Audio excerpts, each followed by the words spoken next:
So, where is Richard?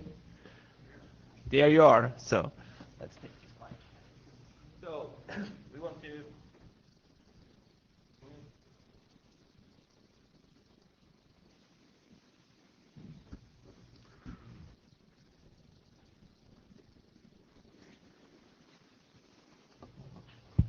Yes. So, yeah, there. Yes, we want to express our gratitude for being your being area director, and therefore I brought a bottle of Swedish white wine for you. I guess you haven't had Swedish wine before.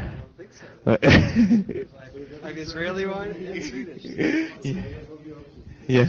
Yeah, yeah. So I hope you will enjoy the bottle. So suitable for fish and shellfish. So yeah. Thank you very much. Yeah.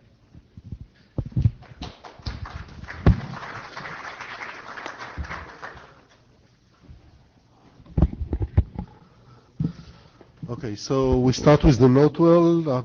I think today you already seen it for a couple of times, so you know about all the things about IPR. Now the agenda. The agenda, we would like to make a change to the agenda.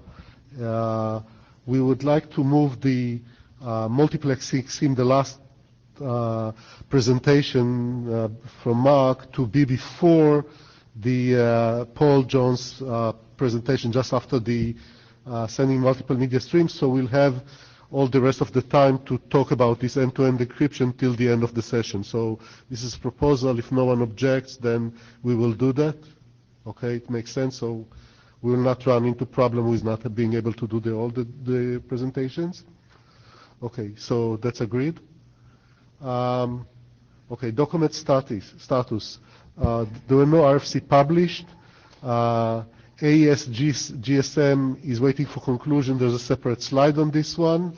And ARIA SRTP, we are waiting for, it was waiting for draft, the AES draft, but it's also waiting for the author to split the document. We send them a message, they said they'll do it. It didn't happen yet. We'll try to ask them again to do that. Other documents that are not presented, the multipass is now a working group document, and I think there'll be one, Varun, there'll be a revision and it will go to last call. It's ready to last call. Yes. Yeah, we can hear you. It's okay. It's okay. No. No? It doesn't work?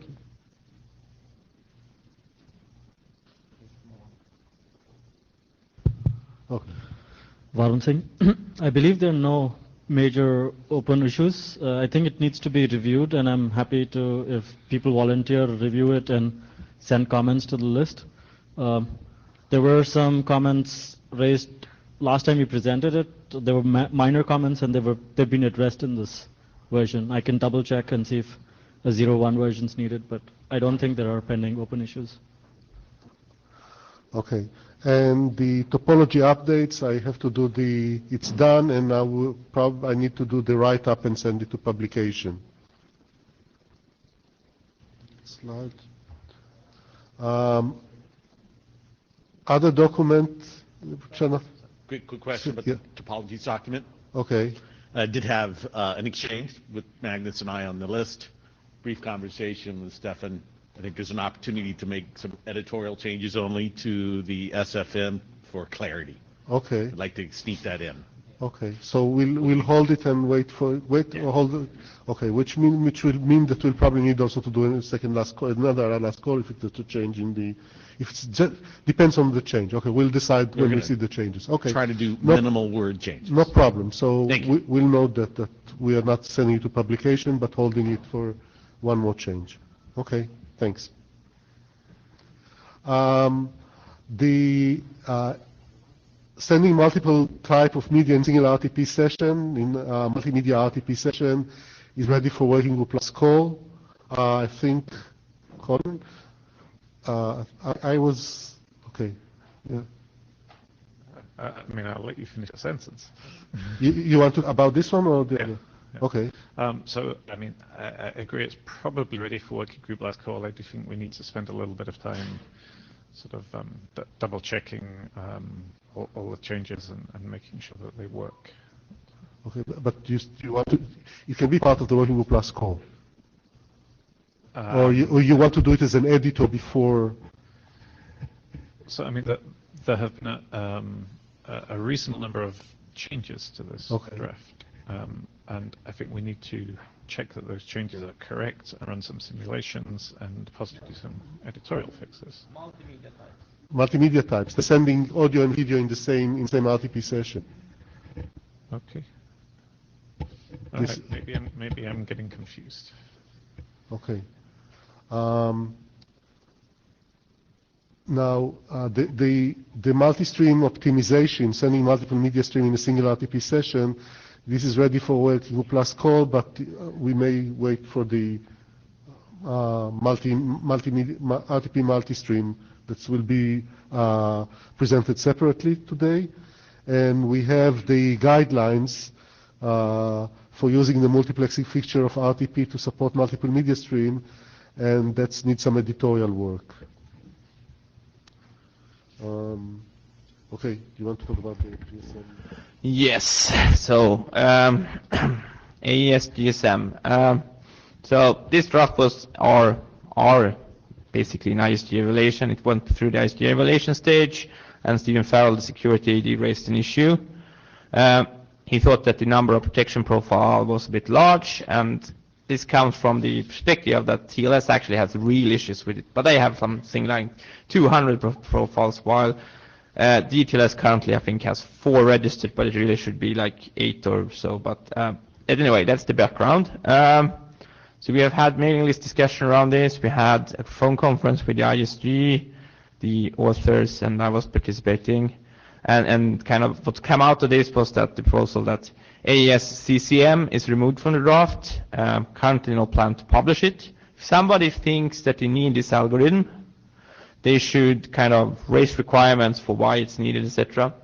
But unless, and then you can publish it separately if they can motivate it, it's a good idea. But for the moment, it's kind of dead.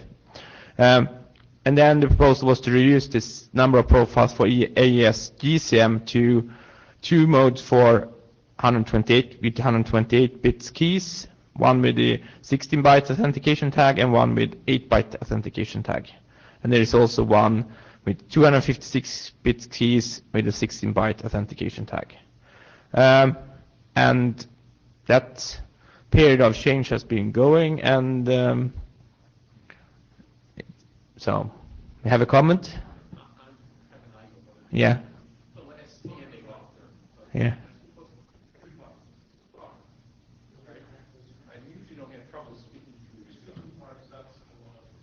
Yeah.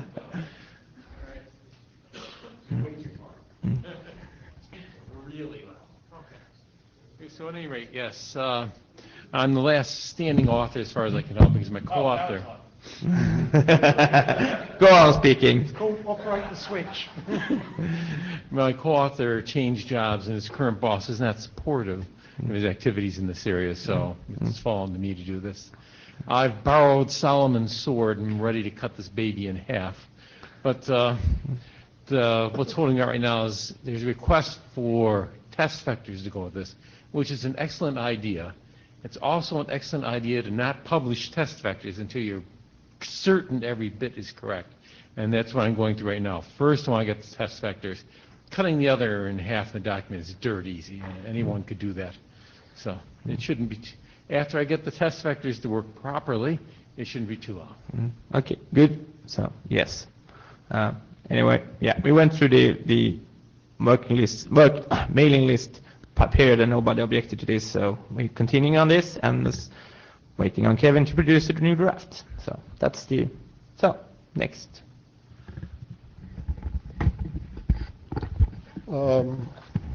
This is the current milestone review.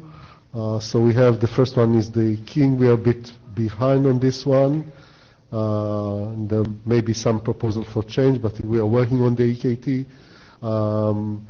The RTP topology we discussed. This one. Yes. Overlay. Yeah. Here we have a milestone. is here. So, yes, but I still think we haven't seen any activity on this for quite some time. So, how are we going to do with the overlay? Are we killing it off?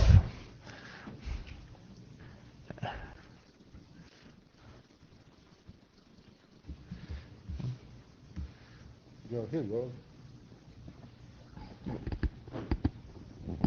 Anyone want to comment on the overlay? So, no comments. So we kill it, right? Okay. Well, yeah, we'll put out the official call on the mailing list to verify. Yeah, but no, but yeah. That will make Stefan happy. Yeah. So. Okay. So the others, the multiple media type. I don't think we have anything to say about the other documents that are there. They are in work in progress. We just need to see that still the milestones are okay, and if not, to update them according to what can be more precise. Any other comments on the milestones? Okay, so. Okay, so this was the last. Colin? Yes.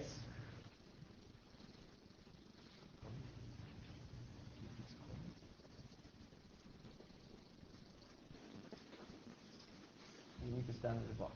I feel like I ought to be singing or something. Standing here. Okay. Okay, is this working? Can you hear me? Yes. All right. Not singing. I'm not singing. No, you really don't want me to do that. Okay, so I'm Colin Perkins. We're going to talk a little bit about the multimedia congestion control circuit breakers draft. Next slide, please. Okay, so I want to just briefly summarize the changes between 08 and 09. After I wrote these slides, I also submitted the -10 version yesterday. The changes in there are extremely minor. I fixed some of the errors in the table. So I fixed what I think are all of the errors in the table, and I have the corrected table in these slides. And there was a correction for AVPF that Magnus suggested, and a couple of editorial nits. The big changes since the last meeting specify the interval for the timeout circuit breaker, enforce a minimum sending rate, and adapt the big changes adapt the time to trigger based on the reporting interval. Next slide. Okay. So there are a couple of fairly small changes. The first one was for the RTCP timeout circuit breaker, which is when you're sending but no RTCP is coming back at all. The draft has previously said you need to wait for free RTCP reporting intervals. If you haven't received anything, then you should give up and assume that the traffic is not reaching the receiver. The issue there, of course, is this depends on the reporting interval of the receiver rather than the reporting interval of yourself, and you don't know which reporting interval the receiver has picked. What was in the previous version of the draft was that it said when calculating this interval, you should use the fixed 5-second minimum. This version changes that to say you must use the fixed 5-second minimum and gives a little bit more rationale for why that should be done, basically referencing 3550 and the appropriate section of the multi-stream draft. It also makes a recommendation that says to avoid this timeout risk, you should not configure an RTCP reporting interval which is much larger. And obviously, if the receiver configures an RTCP interval of 15 seconds and the draft says you must assume it's 10 seconds, then obviously there's a conflict. Okay. Jonathan Linux, that also assumes, that's actually very live, that also assumes you know what the group size is going to be, doesn't it? Yes. I mean, this is for unicast sessions, so the assumption, I guess, is that group size is generally relatively small. I don't think there's any way around this unless you say assume a timeout of something, and 5 seconds is what 3550 says you should assume. So we're just following that guidance. So I hope that's not controversial because that's what's in 3550, and if it is controversial, we need to read 3550. Okay, a couple of more sorts of larger changes. The first one was for both the media timeout and the congestion circuit breakers, that there are now words in the draft which say that the circuit breaker should not trigger if you're sending at a rate less than 1 packet per round trip time. Now, the reason for this is something that Magnus raised on the list, which is if you're sending very few packets within a reporting interval, then you can get, because of the way the loss fraction is calculated, you can get what appears to be a very high loss fraction with a very small amount of packet loss. So, for example, if you only send 2 packets and one of them gets lost, then that will be reported as 50% packet loss for the interval, and you probably don't want to use that as part of a trigger to say that you should circuit break the session. So what we have attempted to do with this is specify a very low rate and say if you're sending below this rate, you don't need to worry about congestion. And we've picked 1 packet per round trip time because that's what's in the UDP guidelines draft, which is based on some various parameters of TCP. Now, I think the goal is right. There was some discussion about whether we need to specify a minimum RTT to go along with this. I'm certainly open to suggestions for how we can tweak this rule, but I do think we need this minimum rate below which you don't worry about the circuit breaker. Hi, Colin. Michael Romalo, Cisco Systems. I haven't studied this issue with respect to your circuit breakers. However, I have studied the issue of reporting packet loss rates when dealing with a stream that has a multiplicity of streams, flow with has a multiplicity of streams within it, each one having a vastly different rate, and therefore having this problem of how well do you know the packet loss rate given a small number of packets. There's some other people that have done the inverse of this, like a TFRC friendly rate control calculates a P that's not based on a loss rate per se, but rather the interval between loss events, kind of the inverse of that. And it might be that such a metric might be useful for what it is that you're doing, but I haven't really studied the issue very much. Unfortunately, we have to use the metrics we already have in our TCP for this baseline circuit breaker. So, basically the only metric we have is the packet loss fraction and the cumulative number of lost packets. Okay, well, if you've thrown out that time domain information, like histograms and stuff do, then disregard what I just said, yes. For a circuit breaker which could use RTCP XR information, that would make perfect, what you're yeah, suggesting so the would make loss perfect factor, sense. yeah, you could but calculate. for one with just using base RTCP information, which is what this is trying to be, we just don't have the information available. Okay, so if you had your RTCP XR, you maybe could get around this problem by looking at it a different way. But yeah, that's the only thing I want to offer. I think once this is finished, it would make sense to define a circuit breaker for a system which was using more sophisticated feedback, but that Okay. can't be in this baseline document. Okay. I can't help you either, but I tried. Thanks. I guess the main issue here is, do we specify a minimum RTT? Obviously, if your RTT is 1 microsecond, then 1 packet per microsecond is actually a pretty high rate. So if you're on a LAN, just to avoid the sort of issues if you're on a LAN, for example. I think from a congestion point of view, any stop and wait protocol was always fine, which is what you've reduced this to. So I don't think there is any need to specify a minimum RTT. If you've got a 1 millisecond RTT, that's fine. You're good to go. This is basically what TCP does, I think. Yeah, TFTP. So many things do this, right? I mean, this seems. I can't imagine why we'd need this. Yeah, to me, I thought this was okay. Someone, I think it may have been Magnus, suggested that we may need to think about the minimum RTT. This stop and wait protocol, after all, gets the feedback and actually affect. This is circuit breaker. It's a question of should you kill it or not.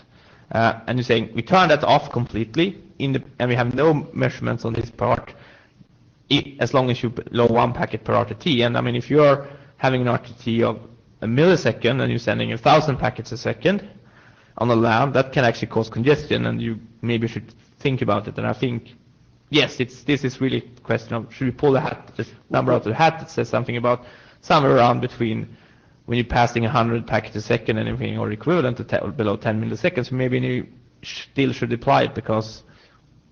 I see. I misunderstood. You're saying that even if you had a 90% packet loss rate at your 1,000 packets per second, yeah, you still wouldn't stop sending. Yeah. If we had. I see. Yeah. Okay. I was confused. I was thinking that this is the same as stop and wait. It's not. I mean, it is very similar. The question is just what do you put as the minimum if you're going to do that? 10 milliseconds, a millisecond? It's 100 packets per second. I don't know.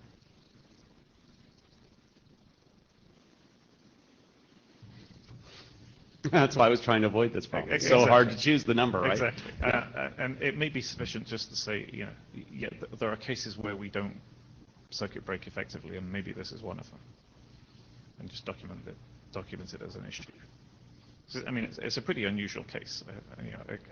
A very low RTT congested LAN where you don't have any other form of congestion control running, and maybe we don't care. It's probably in a data center, and you've probably got some other management going, and you can kill the application. Presumably, I mean, circuit breakers were not supposed to be our only rate control mechanism. It's our last chance. So it's our last chance. Presumably, at a 90% packet rate loss, something else would be dealing with it other than circuit breakers, right? You would hope. Like the human slamming down. But so I guess I'm. And equally, we've got something in the circuit breaker draft that says if the quality is unusable, then you should stop, and that isn't affected by this. So I think it's going to be very hard to choose a number here that's going to work. Exactly. Hi, John. The reason this is not stop and go is that RTT, we don't have a round trip per RTT. We don't have a feedback message per RTT. Well, there are congestions control proposals that may solve this problem by sending more feedback. We currently don't have that. Sure. But I think we earlier had some absolute sending rates in there, like 20 kilobits per second. Just because that's the smallest number you can squeeze TCP down to by throwing away all the X. I don't think we ever specified a rate in this draft. I mean, among the pick a number, the lowest traffic number you can choose, you can choke TCP down to seems like a reasonable number. Well, I think that's what this is. No. So I guess the question is, are people sufficiently concerned that we need to investigate this further, or should we put this in and maybe add a note to say that there are some very low RTT cases where you would need to rely on the application caring about usability as a way of stopping it?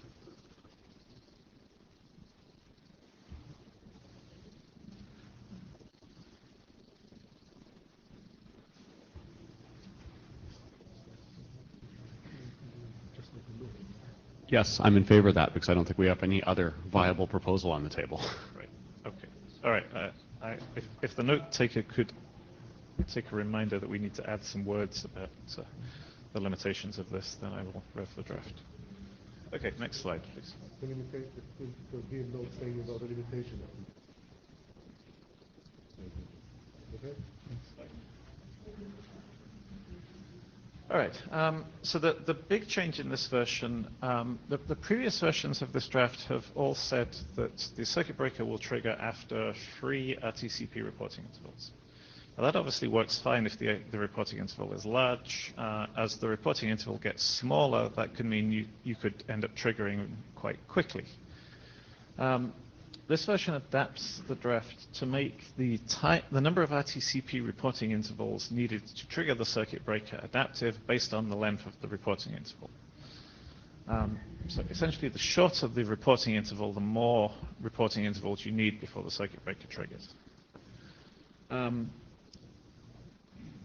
So for both so it now uses the CB interval, and rather than saying, if the loss fraction is more than, what the previous one did is it says calculate the loss fraction, derive a TCP equivalent sending rate. If you're sending more than 10 times that rate for 3 consecutive intervals, then you should stop. What the current version does is says calculate the loss fraction, derive the TCP rate, average it over some number of intervals, and if the average is more than 10 times if you're sending it more than 10 times the average, then you should stop.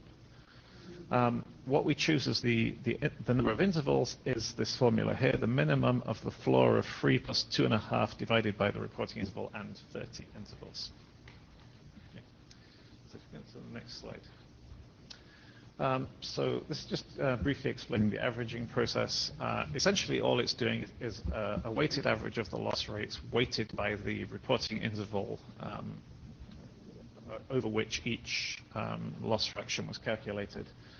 All divided up to get an average over the complete time period of which you're considering for the circuit breaker.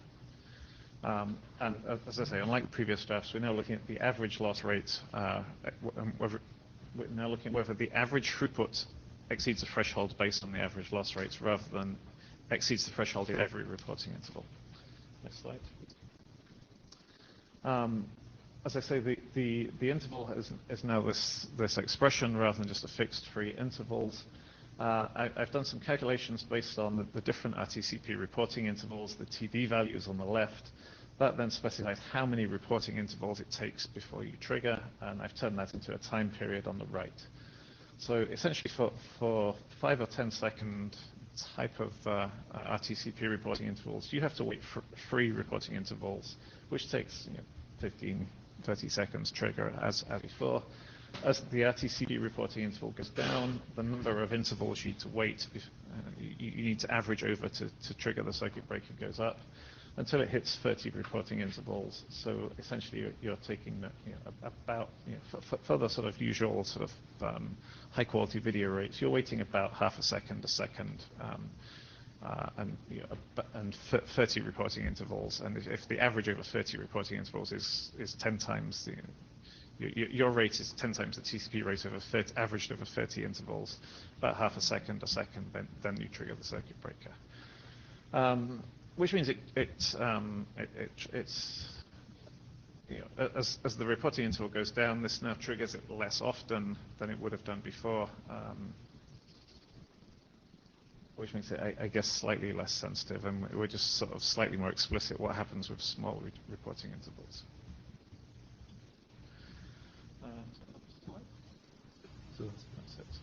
Okay, so that's basically all the changes. The next steps, we're looking for some feedback for the group as to whether these make sense, in particular the changes about how many reporting intervals it takes to trigger. We then need to rerun the simulations and the analysis just to check that this makes sense from our point of view. We believe it does, but we haven't done that detailed analysis yet. And then hopefully we can proceed to a working group last call fairly quickly. So if there's any comments or feedback, I'm happy to receive it. Varun Singh, could you go back one slide, 7? So just going back to the very low RTT and 1 packet per RTT. So let's assume if the reporting interval was 10 seconds and you send only 1 packet at 1 millisecond, it would take 30 seconds for it to trigger. So that's the amount of congestion you would cause, right? Is that what would be the worst case scenario? Like if you had If you're sending it essentially just over 1 packet per round trip time. Yeah, and 1 millisecond interval, 1 millisecond RTT, 1 packet, so 1,000 packets. So, and if the reporting interval TD was 10, then it would take 30 seconds. Then it would take 30 seconds. So that would be like the worst case, kind of like the worst case. Well, I mean, obviously it depends how big your RTCP interval gets. You could have larger RTCP intervals, I guess. But aren't they limited to 30 then? Like going, no. So I mean, the recommendation earlier is that they shouldn't be much greater than 5 seconds. Right. But obviously you can't stop someone's configuring a larger RTCP interval. So 3 times whatever the average. 3 times whatever the interval is. Yeah. The issue is, of course, we can reduce it, but I'm not sure we want to say trigger the circuit breaker if you receive 1 RTCP packet that has a high rate. So.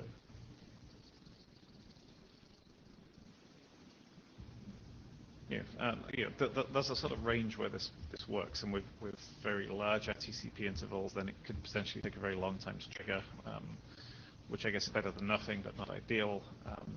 We're very low TCP and very low round trip times. We've got the issue at the other end. And I'm not sure we can. I'm not sure it's possible to come up with something that works in all of these cases. We have to pick a usable range.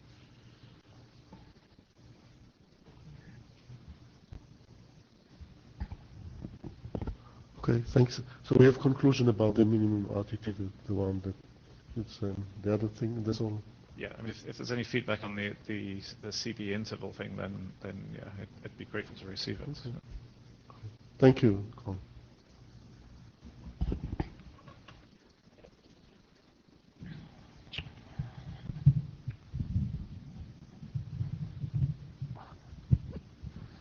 Okay, so Magnus Westland, now I'm standing up here speaking as the author. Talk about the changes in the RTP multi-stream draft.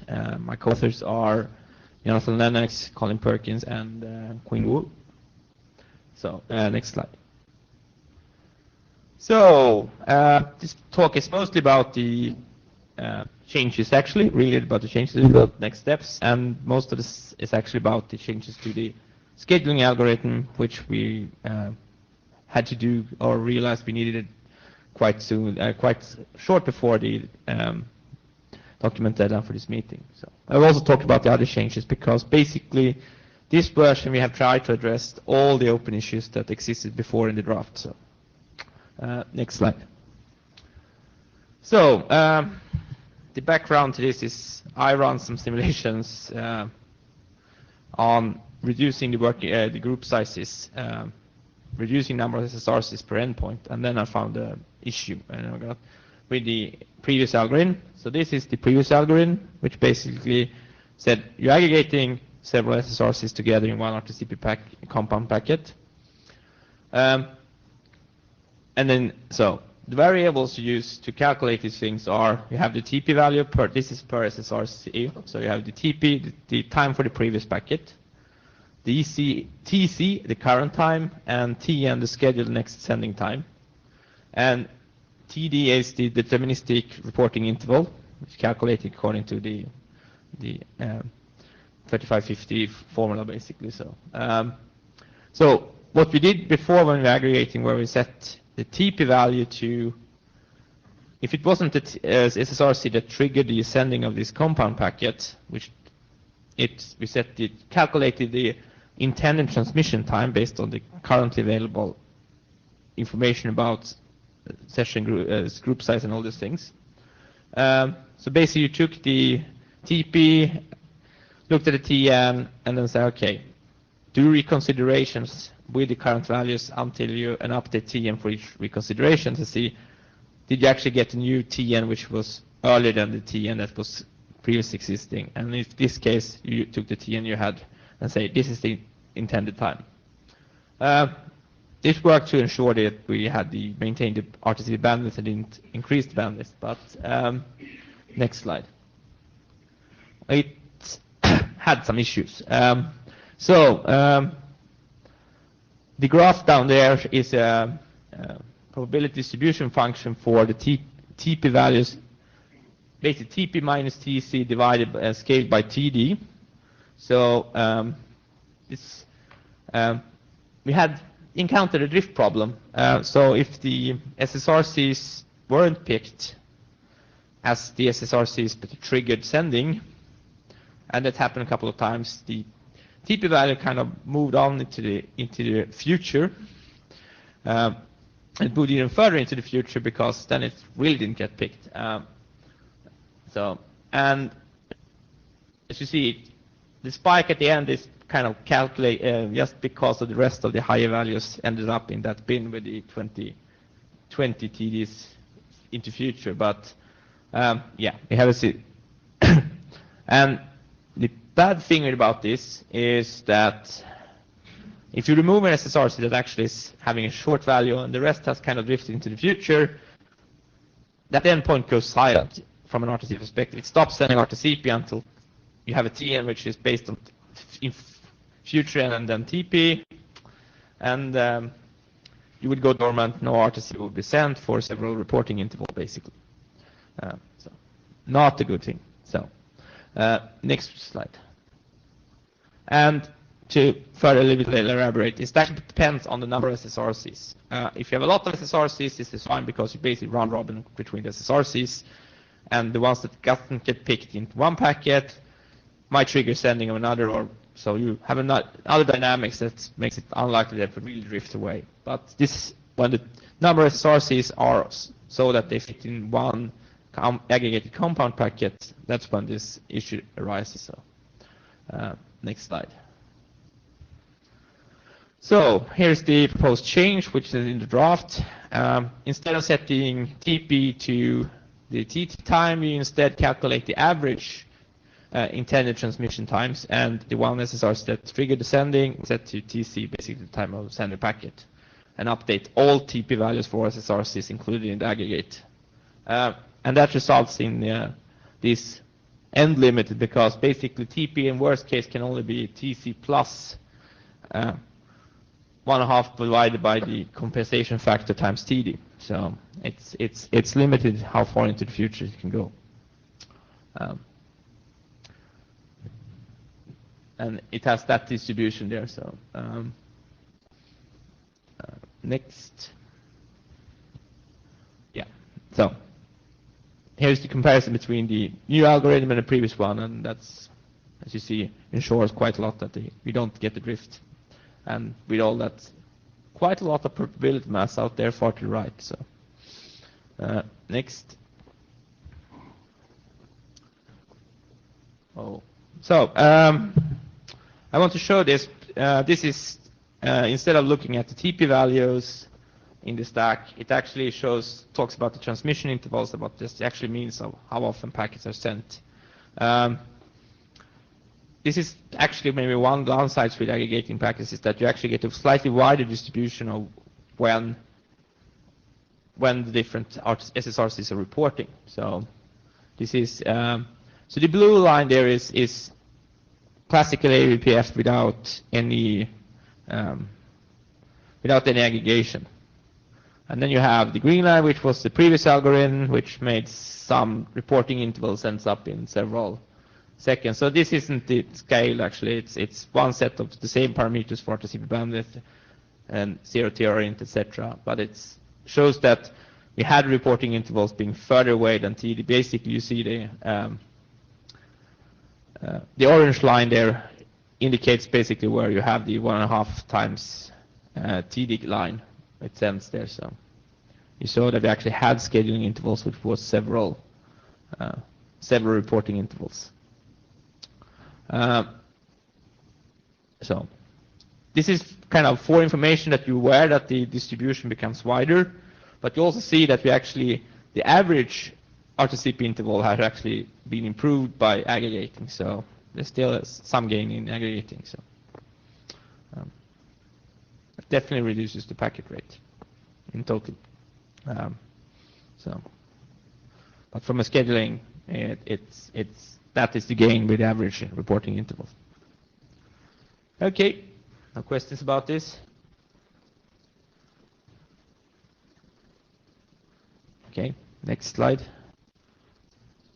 So let's talk a little about the other changes we also introduced in this version. So next slide.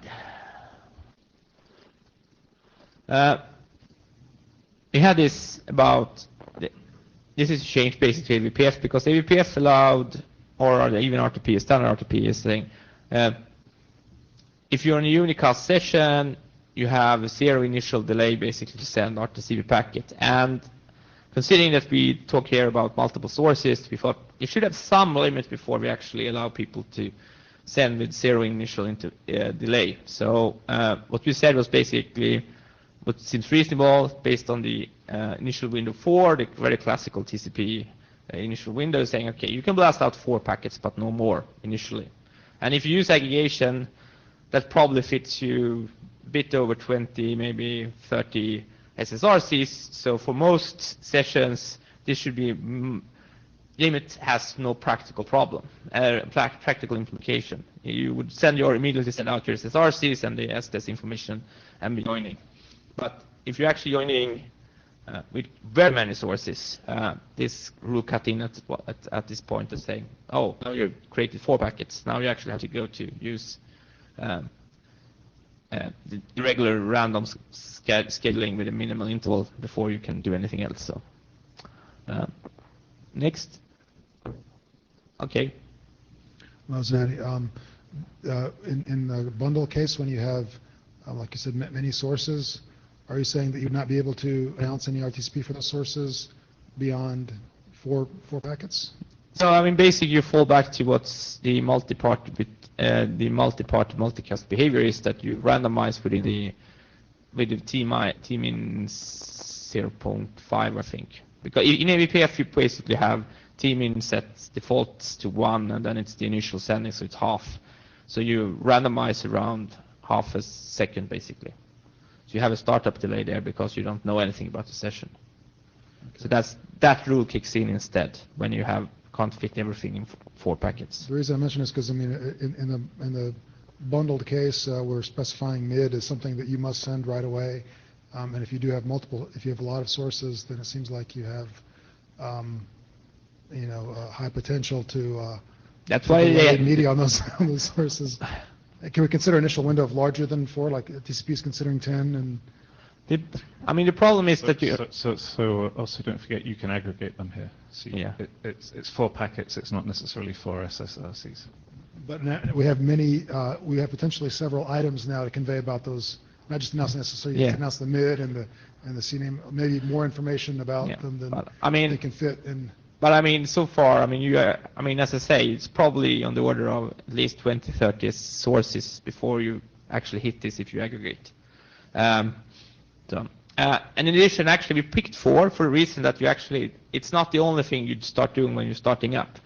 I mean, usually the 10 is the TCP connection is that connection only knows about itself, but RTCP is not the only thing. You probably started sending RTP at the same time also, so you have other things going on which you're ramping up. So we actually want to be conservative here a bit, and so that's the reason for the initial window 4.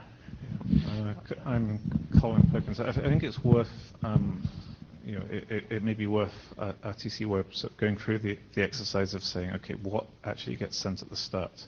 Because once you've got all the ICE stuff and the initial RTCP and the keying negotiation and the initial media, I do worry that we're going to get quite a big burst of packets, and stuff is going to get lost if we're not careful. So I think it's not as simple as just saying, yeah, we'll make this number bigger, because I think that may cause other problems.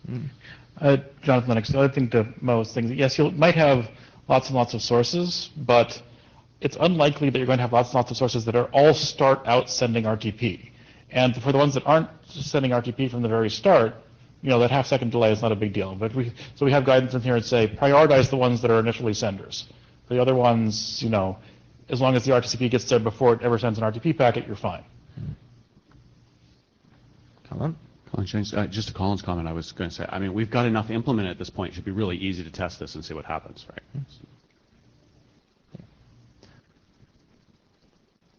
Okay.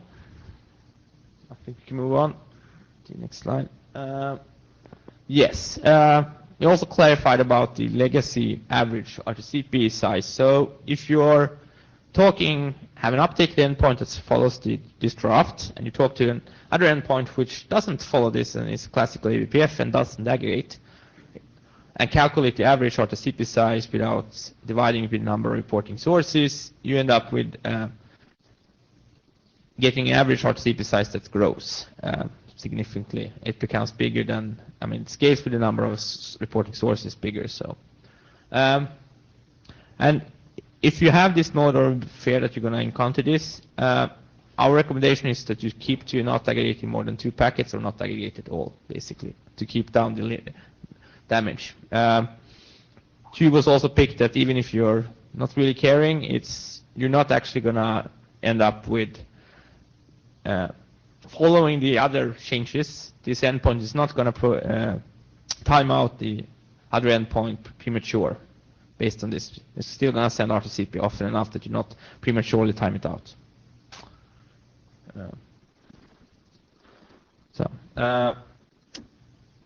Next slide. Yes, another change we have discussed and introduced here is about, you had the feedback packet, you had a set of SSRCs that was suitable for that feedback packet to be sent. None of those SSRCs were available to send immediately, for example. None had the low early bit set. If you follow the AVPF transmission rules, and in those cases, the only thing you can do is take the SSRC and schedule it as regular, see if it's within the time limit that you think this information is useful. That could result in that if it wasn't regular scheduling was available in timely enough, they would drop the feedback packets. So instead of dropping the feedback packets, meaning we actually say, well, you might have other sources in this session, which you can piggyback this feedback onto. So put it in the queue and let's start with the next RTCP combo packet, even if it's non-RTCP, and another SSRC which wasn't suitable for this feedback packet triggers that transmission. So, and that feedback packet will still have one of the SSRCs that was suitable to report on this issue. So, just to try to get a little bit improvements here in what you get out of aggregation, and also without being too aggressive or actually causing problems by triggering other SSRCs, which isn't the one. So, yeah, next. Yes, we also try to clarify what's point-to-point versus multi-party, because that's used as a classification in AVPF, etc. in some places. It also affects the rules here. So, so we try to provide clear rules. So basically the rule is, if you're using the reporting groups extension, which is in the optimization draft, if you see more than one reporting groups outside of your own endpoint, then it's multi-party. If you're not using the reporting groups, if you see more than one CNAME coming in from externally, you count this as multi-party. That covers the cases pretty well, and it will classify the kind of base classical RTP mixer, which has its own SSRC and then have other endpoints that it's put its content into as a point-to-point session. We think this is safe because that mixer is actually insulating that endpoint's leg between the mixer and endpoints, as that's basically in its own context. It has its own scheduling, all those things, and you had to do some translation for any feedback message to go across and go out on another leg, and therefore it will be basically handled by the scheduling of the mixer on the outbound leg if you forward it towards the original source and things like that. So, therefore we think it's safe. Yeah. Next. We also had long-standing to be done kind of example configuration information for this. We actually want to get this published, get it out the door, and so we kind of just remove this as we're saying. We're not going to do any examples at this point. We can introduce examples later or separate draft or whatever, or so. But at this point, we're not going to include any explicit examples of session configuration and how recommendation for how you, or a Unix apply how you would configure the bandwidth, etc., and what it would imply. So. Next. Yes, that was the changes. So, next steps. So, we need reviews of these changes. Please go read the text. The draft itself is not particularly thick. I think it's 25 pages or so, not too bad. And I hope I have the intention we're going to working group last call this pretty soon. However, I want to give everyone a bit time to review it, etc., before the working group last call, and also let some of my co-authors maybe do other simulation or checks of what changes has been done, because they were kind of performed quite quickly. So, the related documents, I think they're pretty done for working group last call. The optimization draft has been stable nothing has really changed for this last iteration.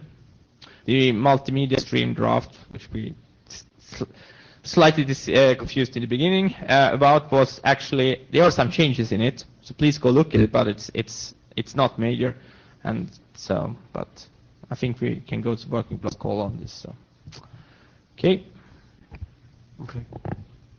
Thank you, Magnus. So, like we said, on these two documents, we'll start working with plus code, and we will appreciate reviews of the documents, the multi-stream, the RDP multi-stream. We'll appreciate review based on what Magnus presented. Okay, thank you. Thanks. So, Mark.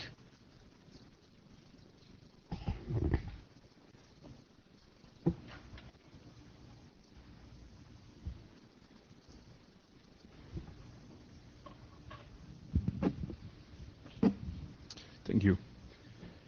Okay, so this is something we presented back in Toronto, and when before this meeting we started to look at all the comments that were made on this draft, since we could not make sense exactly of what to do. This is a problem when draft is for 3 different working groups: TLS, TRAM, and Avtcore. So we had a meeting on Sunday with a small team.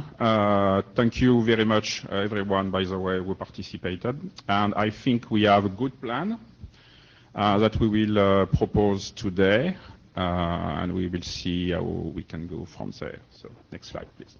So if you remember the draft originally, what we said in the draft that we want to allocate all the code points in the 2 registry, so nobody else can use them, and so we cannot have demux problem with them.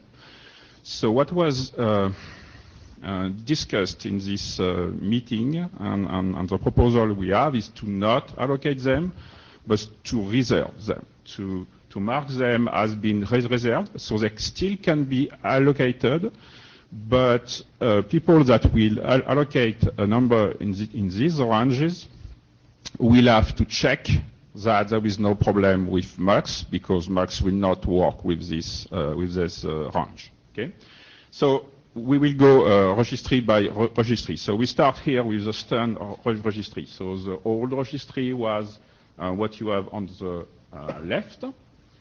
On the new registry, you can see that the number from 100 hexa to FFF hexa will be, with this proposal now, reserved, which doesn't mean they cannot be used, but means that there is an higher level of verification that needs to be done, that this number will never, ever be used for the multiplexing algorithm. So there can be a stun usage in the future that use a method that will never be used with WebRTC or whoever is using RFC 5764. It's fine to allocate in this range.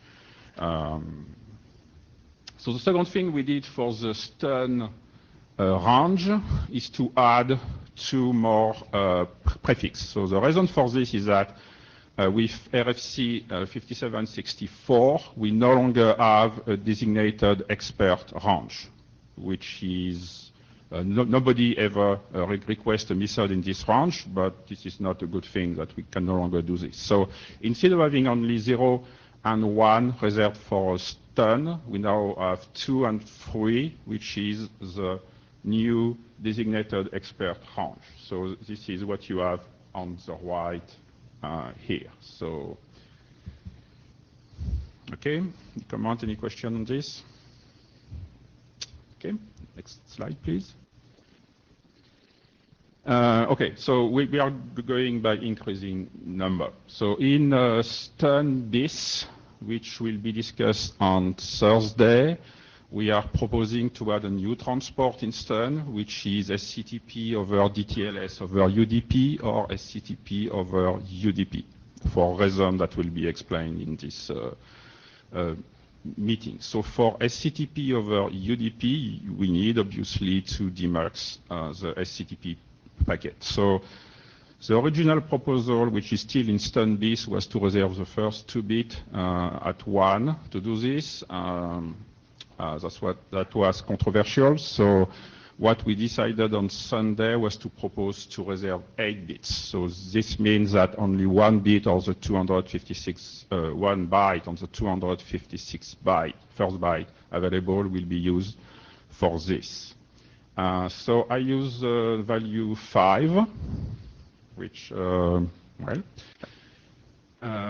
we will update stun bits accordingly. So we will see the wall pictures at the end. Next slide, please. Okay. Yes, sorry.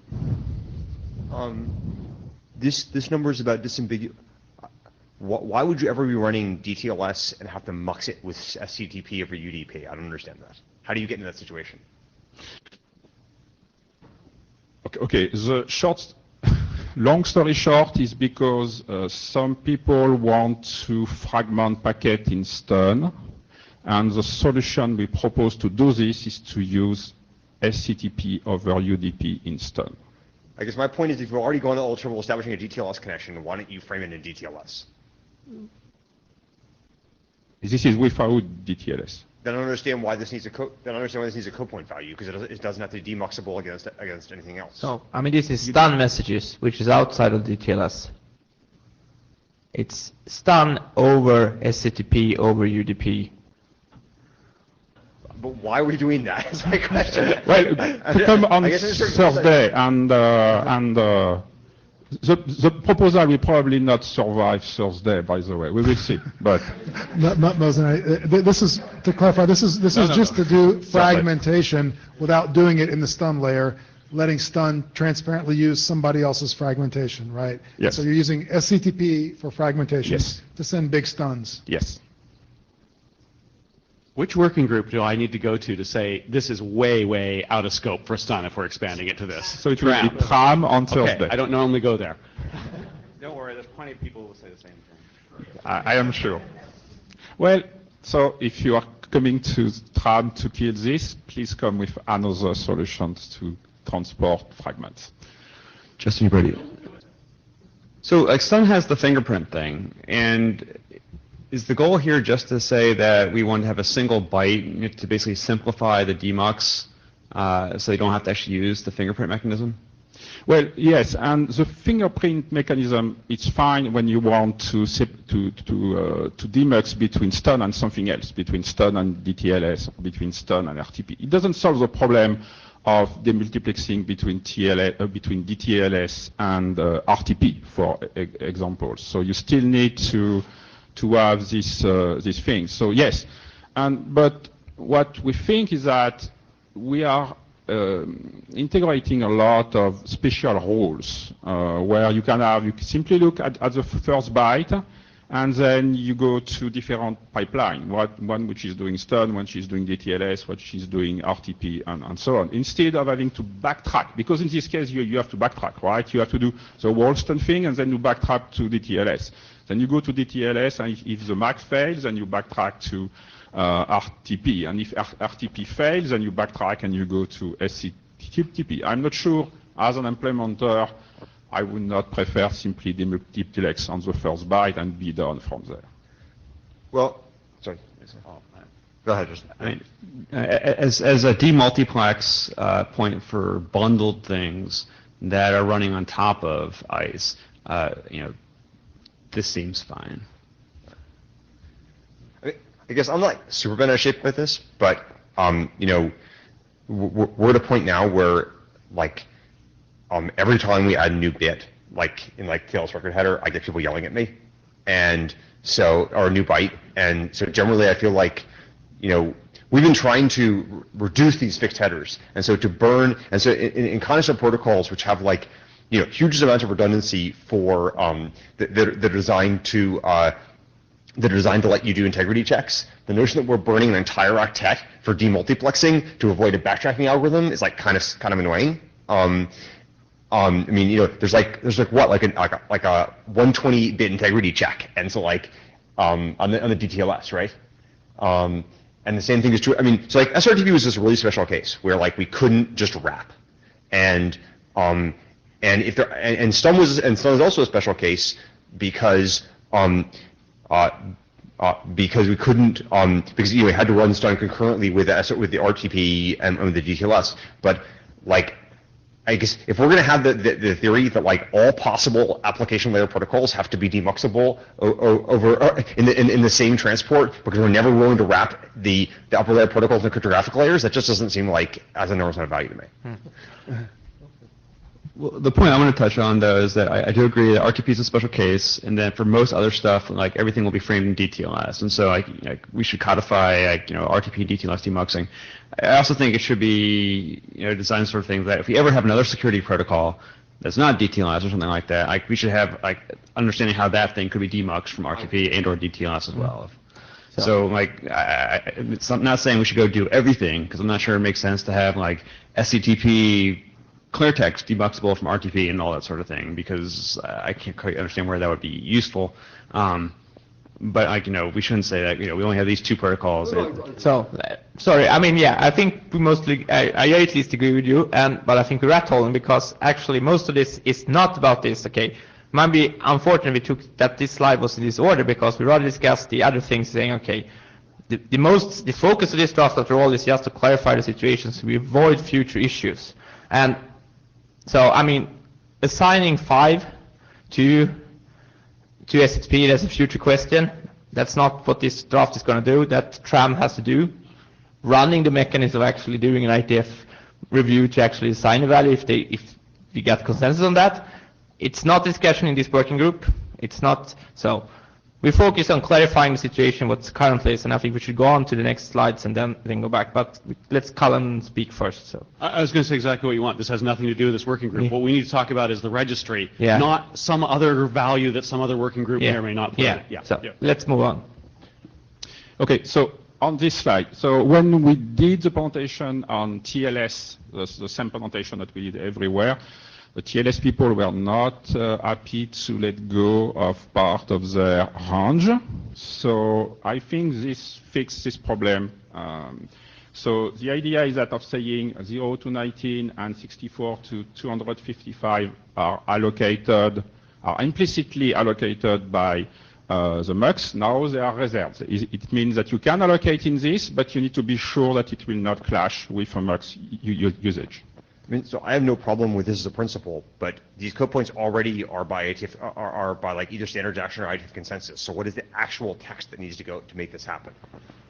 I mean, that is, these code points already require standards action. Okay.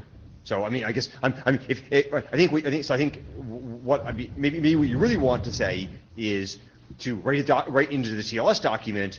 For future I don't know what a procedure is, but I mean, my point is that if you want to I don't think you want to erect a higher procedural bar, though maybe you do. But I think what you do want to do is you want to have a situation where like people are attentive to this point when we go to assign new code points, and I don't know where that text goes. I'm happy to have it somewhere. The idea was simply to add a text inside the registry to say, if you want to allocate here, you need IETF review. And pointed to the DTLS MUX documents as the reason for why you need to actually go talk to others about doing this. Right. Again, maybe I feel like I'm just nitpicking, but I think this is important.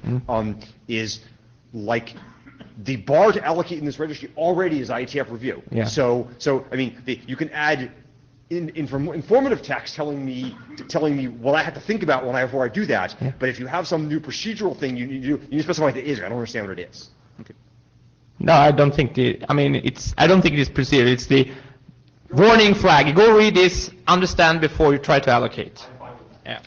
Mosin, I think there's even a DTLS OK column somewhere in the registry that's supposed to be that indicator that, hey, heads up that you should be aware that if you try to use this, it's not going to work for DTLS. So maybe we should just be explicit about that. DTLS OK should point to some normative reference. Go to this if you want to see why it's not DTLS OK. Yeah, but I can imagine content type that are the DTLS, but still doesn't care about MUX. Yeah, it's not a. By the way, who is the expert for the registry? It's not a registry. It's standards reviews. It doesn't need Okay, a standard reviews. Okay. Yeah. Or standards action, right? So I mean, I guess what we're doing here is actually lowering the bar to put things in. Like, what will be the 25 to 63 unassigned? What would, if you want to use one of those code points, what do you do? You don't need to care about max. Okay, so I think you're going to have, and I think there's two things we want to accomplish here.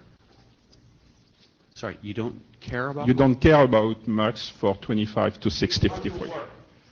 They are safe. The point you're calling is that the 38, 39 code points that are what it is, like, those you can allocate without thinking about anybody else's problem. And the other ones you can go and actually study the problem because they're not like.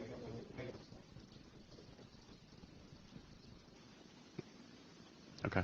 I think there's two separable things here. There's one which is having IANA registry which documents which one of these bytes we're using across all the protocols that use them. Nothing to do with how you get a new value out of that, right? But just to place a document is a really good idea. And then there's the other part of getting them, which right now, to get any value in that, I think the TLS working group would tell you needed standards action for absolutely any value. Okay. Yeah, that's fine. Right. We have no intention of changing changing the registration rules in those. We just want to mark the ones which is max conflicts or potential max conflicts into saying, okay, they are reserved. Here's the reason why. Go read this document, understand the problem before you try to allocate in this range. So if Stun went to add a new feature that was going to use something beyond 0 and 1, was going to add another one, would it be standards action for it to get that? If we're not changing it, is it standards action for it to go get that new value? If they want to allocate a method which is outside the range, yes, it has to be standard action. Yeah. Sorry, outside of which range? Can you go back to the second slide? Yes. Okay, so on top of it. It shouldn't probably say IETF rule, it Okay, should say so I standards just want to action. be very clear. That's fine, that's great. But it's most definitely a change from the current situation, which is 0 to 255 requires standards action. Yeah. Right? Yeah. So Yeah. that's all I'm flagging here. Yeah. So people keep saying we're not changing anything. You are most definitely changing things. No, we're not. Yeah. You go ahead. There are, here, let me see if I can restate this in my understanding, and at least we'll discover if I'm wrong. There are, because we have a multiplexing byte, there are two registries which effectively are sharing the same code point space, right? And right now, they don't have any real overlaps, but they might in the future. And so in order to solve this problem, what we're doing is in each of those registries, we're marking off a zone which we believe belongs temporarily to the registry and which you need to go to extra effort to allocate in the contrary zone. So my understanding is that in the TLS zone, it was always required standards action, and so we're not changing the bar in any way. We're just going to add a warning label. And in the stun zone, we are actually going to raise the bar for half of it and probably also add a warning label. Is that correct? Yeah. Yes. I'm fine with that. Okay. Jonathan, only other thing I would wonder about how we label or how the TLS ones get labeled, if you go back to the TLS one, it might be easier, is that it would make me, I mean, I don't know how likely this is, because I don't think people are rushing to allocate new TLS content types every other week. But if somebody needs to register, 3 dozen content types which are completely irrelevant for DTLS, it would make me sad if they used up the range that we could mux for things that are irrelevant, and then later we discover we need new things for DTLS and there's nothing free. So, I don't think that's very likely, and I guess all of this goes to standards action anyway. So, hopefully people will understand this problem, will review it regardless. But and maybe that wording should be, if you have something that could never ever possibly be used for DTLS, maybe you want to allocate it in the mux overlap range. But I don't know how likely that is. So we're running out of time for this topic, but can we quickly take the last part? So.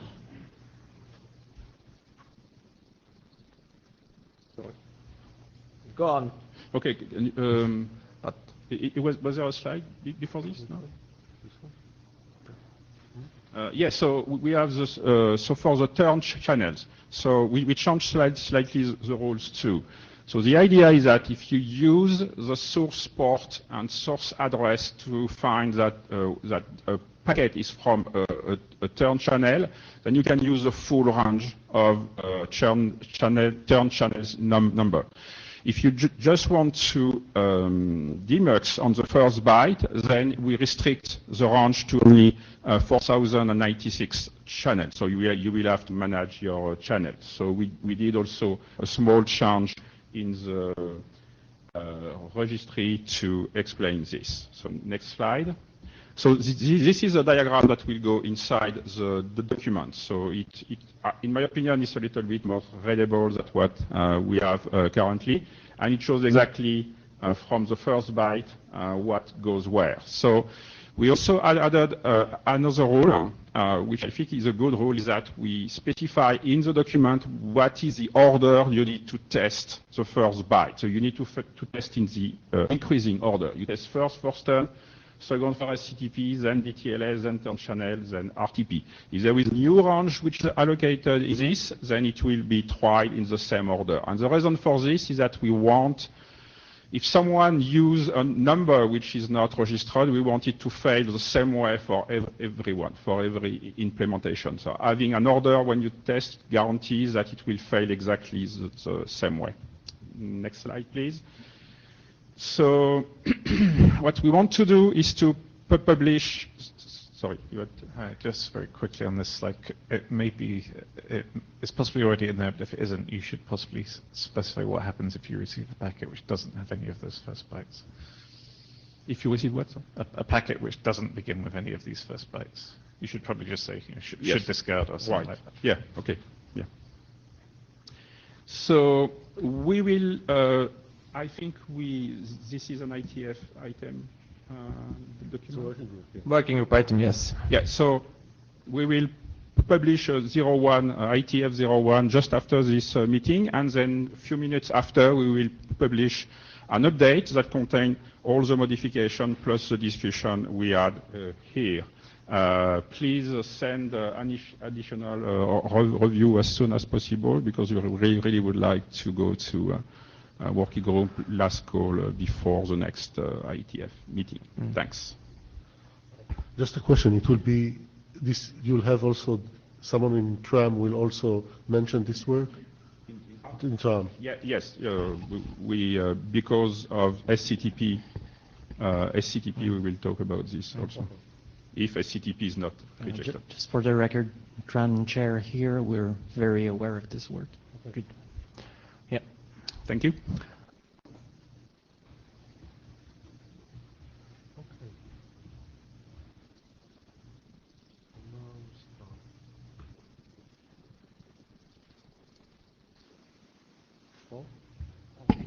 Paul? He's there in the back. Who's taking requirements?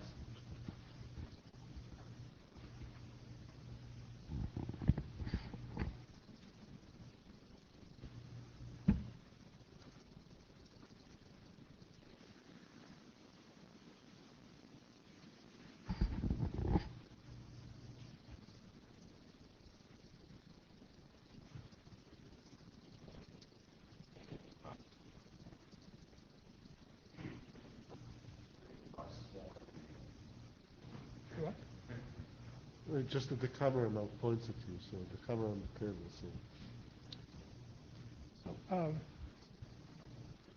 So is the mic on? Yeah. All right, sorry. All right, so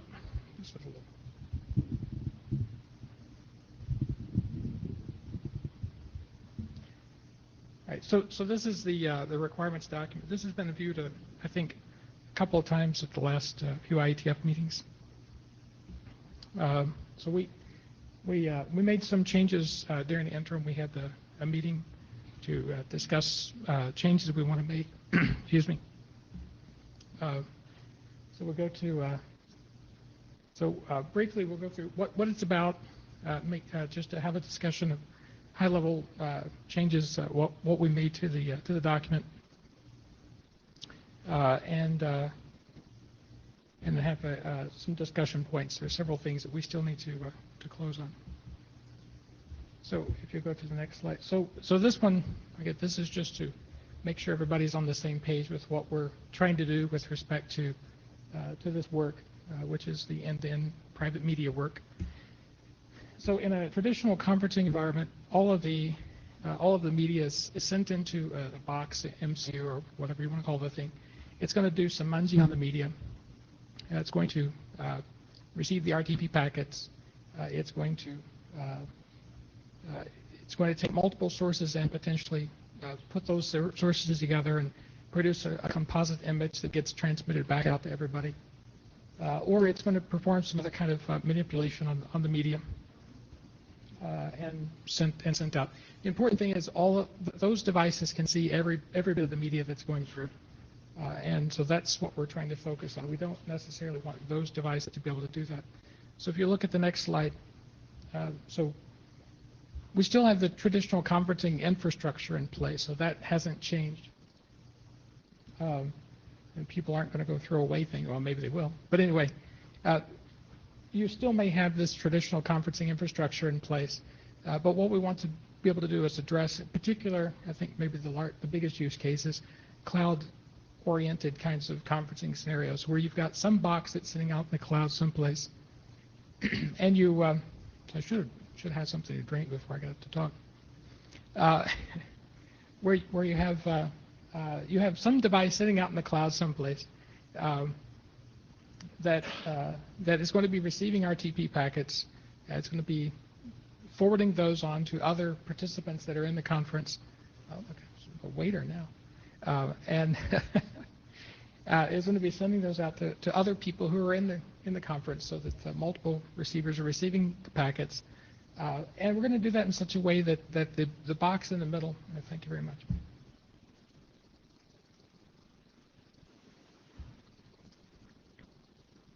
So we're going to do that in such a way that the box in the middle doesn't have access to the actual media content.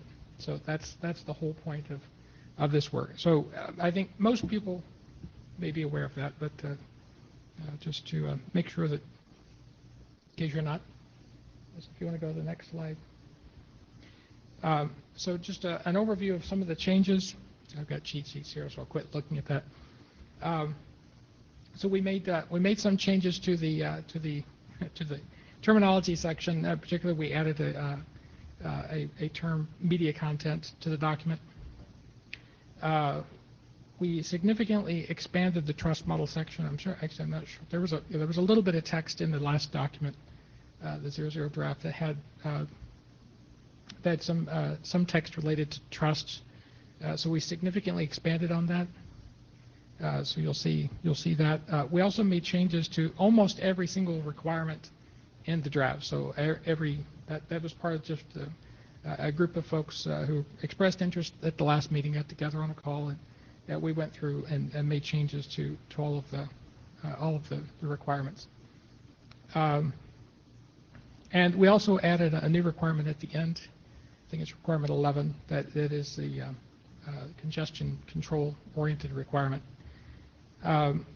We have so the next slide. Yeah. So this is just a high-level view of the trust model. So in the document, you'll see lines going everywhere to all the different boxes, so you can ignore that. I mean, well, it has some relevance, but this is a simplified view. So the important thing is we trust endpoints. We trust what we termed as this key management function, which is just the thing that's going to provide the endpoints with keys. Those are trusted. The other elements that aren't trusted, and by trust we mean they do not have access to the keys. Right? Trusted means they have access to the keys. If it's not trusted, they don't have access to the keys. We don't trust them to have access to the keys so they can actually decrypt the media. Louder. All right. So those include the call processing functions, and it also includes the switching conference servers.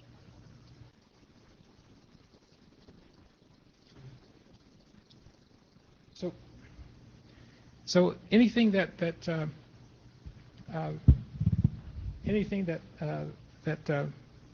we're going to potentially put into a cloud environment, a place where it's more susceptible to being attacked by third parties, we don't want those things to be able to have access to the media, and so therefore the keys. So, Ronnie. Ronnie Evan. When you talk about trust, you mean just trust in terms of the access to the media, not about the user identity or the conference name or whatever. You're not talking about this part. You're just talking about the media. It's only about access to the media. Just about Yeah. John Lennox, and it's also not about things like active attacks where somebody does replay attacks or plays back different media than you're expecting. It's only passively observing, right? You're not worried about somebody trying to. Well, I mean that's still protected against not anybody in the network. You're still protected against anybody in the network for that. You're not protected against the switching conference server itself could do that, but nobody else could. And a malicious endpoint could cause problems, right? But we trust the endpoints not to be that. A malicious the conferencing server, you don't want to be able to observe your conversations, but you assume they're not going to be launching active attacks on you. Right. That is a bad behaving conference server. I mean, you could just drop all packets on the floor, right? So we trust the conference server to do its job insofar as getting media from point A to point B. And yeah, I mean, I think that the interesting question, which has a lot of design implications, I'm still Jonathan Lennox, I don't know if I said that before, is whether you can trust the conference server not to do replay attacks, which is, when you know that the guy is saying no, splice in him saying yes earlier. That's the worry, I think. This is Eric Rescorla. I would certainly hope that was the case. I mean, it might well be the case that, for instance, you could delay the no for 30 seconds and then play it back, depending on how shitty the timing, the anti-jitter stuff on the other side was. But I really hope you couldn't play the same packets twice. That would be extremely undesirable. Thanks, Adam Roach. So I wanted to actually make sure I understood what was said before about identity, because I do want to make certain that we're able to convey identity through this thing without relying on it to make assertions about identities.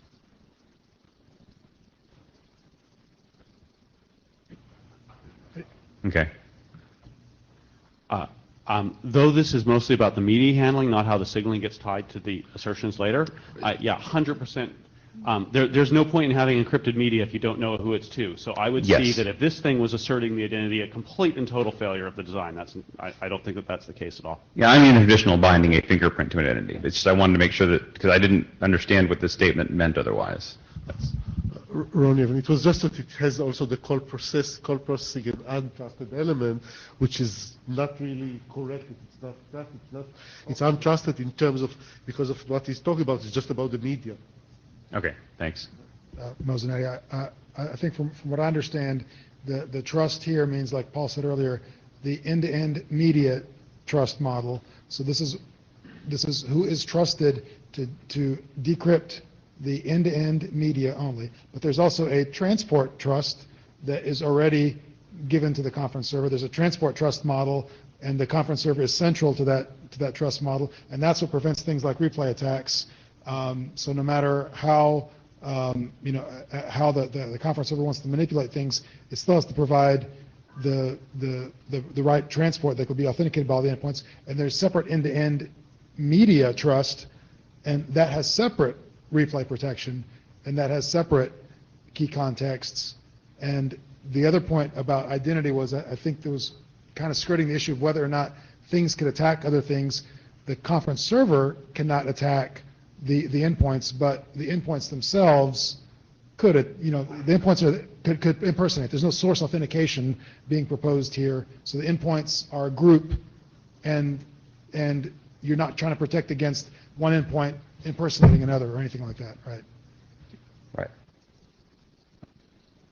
Steve Botsko, I just have a question, I think. I'm not sure if it's about this or the framework coming up.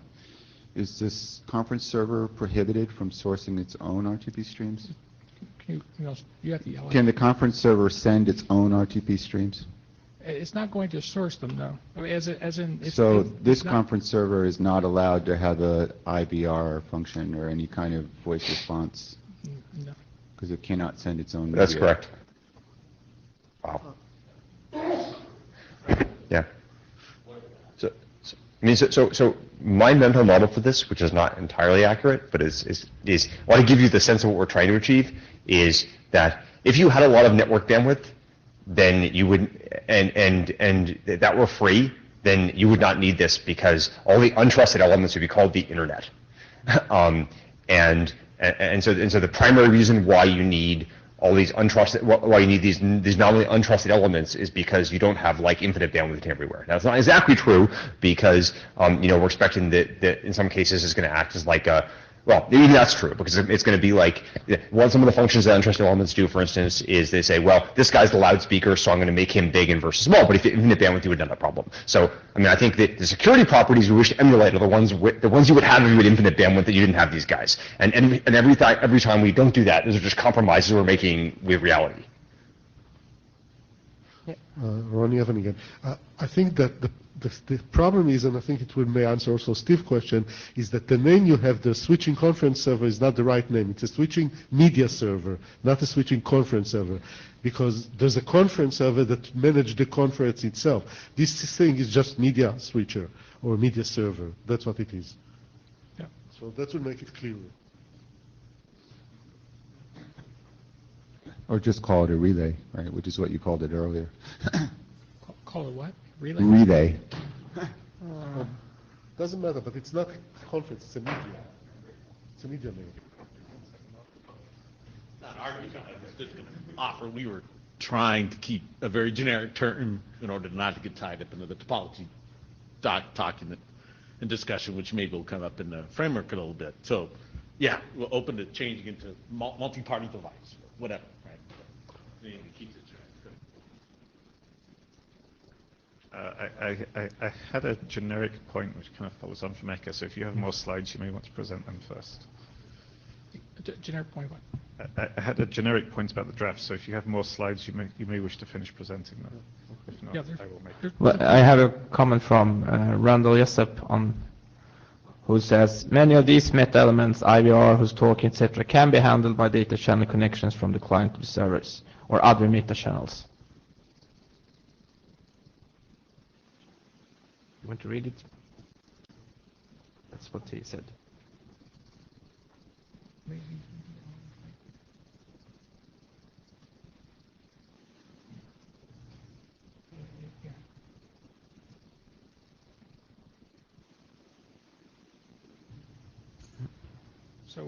So the answer to that, I think, is not so sure. So we're not. So he's focusing specifically on, I guess, WebRTC data channel, which we haven't addressed in terms of requirements at all. So the WebRTC data channel presents some unique properties. So this is only focused on RTP, and we haven't given any consideration to RTC web data channels. I guess the point to make is actually that this should work not only for WebRTC, it should also work for SIP established conference, etc., and other classical RTP usage cases. It shouldn't be limited to any of really this application of RTP. Say, if you have an RTP-based conferencing with multi-party conferencing, it should work. For anything RTP-based. Which is a multi-part conferencing. I mean, otherwise you don't need it. So, yeah. Yeah, it's just the the data channels that are going to present certain problems. I do think this draft probably needs to be very explicit that it's limiting its scope to RTP and not the data channel and anything else multiplexed on the same port. There's a statement in the draft about data channels being excluded. But I think it's not just data channels. It's any of the other things. Yeah, I'm sorry. You have to yell at me. I mean, as we saw in the previous presentation, it's not just the RTC web data channel that can be multiplexed on the same port. You can have all sorts of signaling and other things that are multiplexed along with RTP. And I don't think there's much that's needed, but I think you do need something to say, this draft is explicitly only considering the RTP, and if you have other things on the port, you need a separate draft to say how you handle them in a secure way for this type of system. So it's probably only a couple of sentences. I agree with that, and actually to sharpen that point maybe a little bit, the topology here, right, has you making, effectively ICE connections to the MCU, and then, And those are obviously pairwise connections. Even the RTP is logically a group transport. So I mean, multiplexing in the same channel are things which have pairwise security properties and things which have non-pairwise security properties. And that's like inherent in the, and that's true of the DCLs too. But I mean, that's inherent in the design of the system, which is to say that that was inherent even in classic in classic RTP conferencing device, even before this. So it continues to be the case.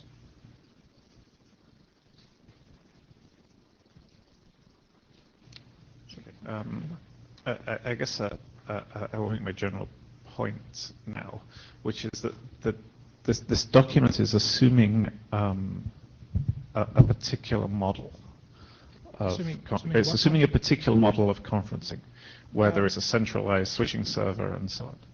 And obviously, that's not the only way one could build a conferencing system. So again, I don't think the draft needs to go into tremendous amounts of detail about other systems. But I think it does need to acknowledge that there are alternative architectures for building this, which have make different trade-offs, and be clear that you're making a particular set of trade-offs which are appropriate for some environments, but not necessarily appropriate for others. And the title addresses that, but the content of the draft is all assuming a particular solution. It wasn't intended to have there wasn't an intent to have a particular solution in mind with the requirements document. Now, our other document certainly does. But there is an assumption that you have a centralized switching device for media. Well, not necessarily centralized. I mean, it could be distributed, right? It's possible to have it cascaded. But it's also possible to implement the system entirely at the endpoints without any switching devices at all. And there are bandwidth costs to that, and there are some, the constraints are different, but it is possible to use RTP in that way. You could do it all with multi-unicast and a distributed system, distributed who sends what. And I'm not saying that you need to say we're going to build it that way, but I think you should address the fact that this is one particular model for building a conferencing system, which has particular properties, and there are others which are possible. Yeah, there's certainly the thinking that there is some type of conference server, switch, media relay, whatever this box is called, in the network. In theory, and that's an assumption which this draft is making. It's not necessarily a requirement to solve this problem. David Benham, Cisco. Thought I'd maybe address some comments earlier about terminology on the trust versus untrusted, as well as the last point, maybe wrapped up into one. Section 6 does attempt to try to say, because we talked about this, was it low trust, medium trust versus fully trusted, and it said, let's keep the terms trusted and untrusted, but define what we meant was untrusted meant can't have the media keys, the end-to-end keys. Colin, to your point, I don't think the requirements document says you can't build conferences some other way. It was just that since there was some single or set, if they were cascaded, set of devices that might not be in that fully trusted zone, now we have a problem. And that's really what's the cause and effect to get started on this. This is Adam Roach. I want to kind of put an extension on that. It's right now, doing this with a fully distributed system is a solved problem. I mean, I'll reiterate what Ecker said. If we can emulate that with a topology like this, then we've won. That's what we're trying to achieve. So I don't think we even really need to talk about that because it works. I mean, it doesn't work in as much as we don't have infinite bandwidth, but it works from a functional perspective.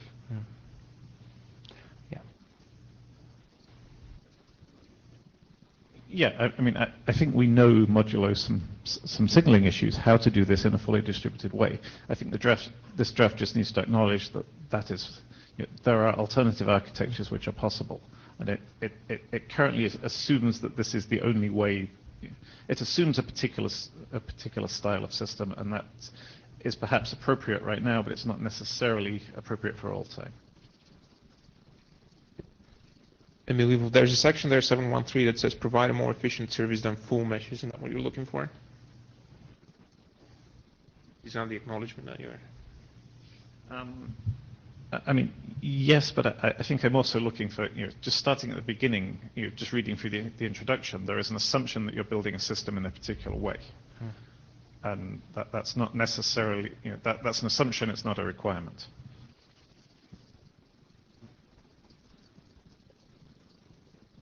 Okay. All right, going on to the next one. Hopefully people are taking notes.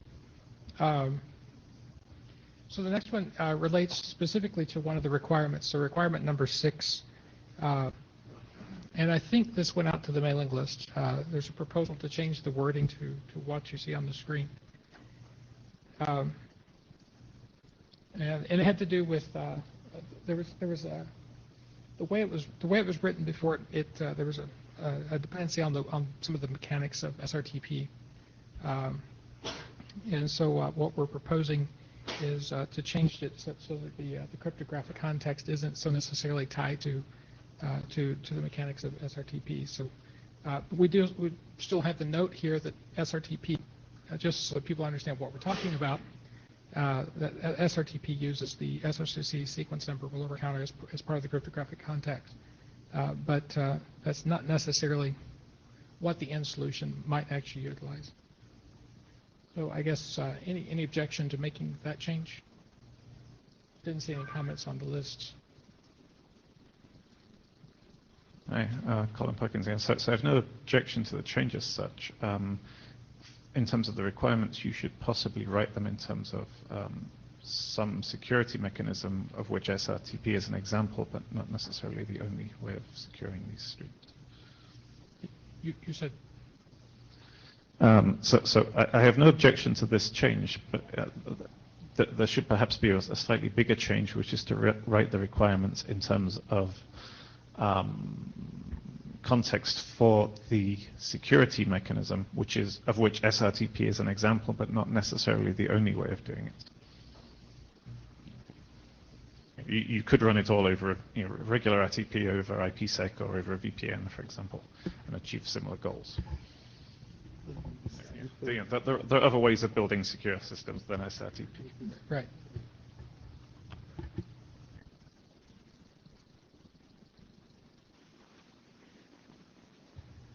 So I guess, yeah. Next slide. Yeah, go ahead. So the next one is requirement number 9, which in the 00 draft used to be requirement number 8. So what I did, just for historical purposes, I show you what the original requirement stated, which was it should be possible for the switching conference server to be able to determine if a received media packet was transmitted by a valid conference participant. So somebody made a comment that you can't tell if they're a valid conference participant. So we changed the text. So then we said, well, we have to determine that the conference participant is in possession of the end-to-end media key. Well, that's not quite right either. So we don't know whether, because the switching conference server, or whatever this thing is called, doesn't actually know what the end-to-end key is. So it can't determine it. So we're putting up this proposal here. It must be possible for the switching conference server to determine if the received media packet was sent or transmitted by a conference participant in possession of a valid hop-by-hop key.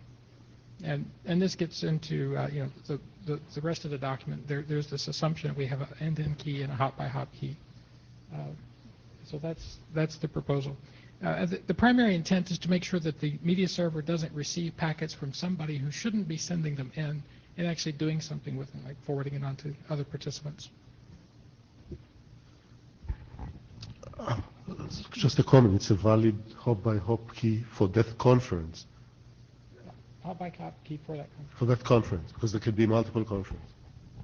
Yeah, just for that, yeah, each conference would have a unique key. Yeah. Each participant of the conference would have a unique key, I think.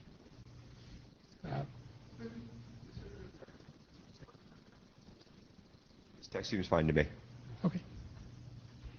I mean, just to be clear, we're not like entering like working group last call here or anything. So like, I mean, it's like this is broadly correct. I'm pretty happy with it. Like, yeah, well, it's not up for last call, by the way. It's far from that. So yeah, let's go on. I think we should talk about the higher issues here. We are running out of time, and actually have a few things. So so requirement number 10. So there's an editor's note that said who should know about who should know when a participant joins or leaves the conference. I've got a few editor's notes. This is one I thought maybe we could close on.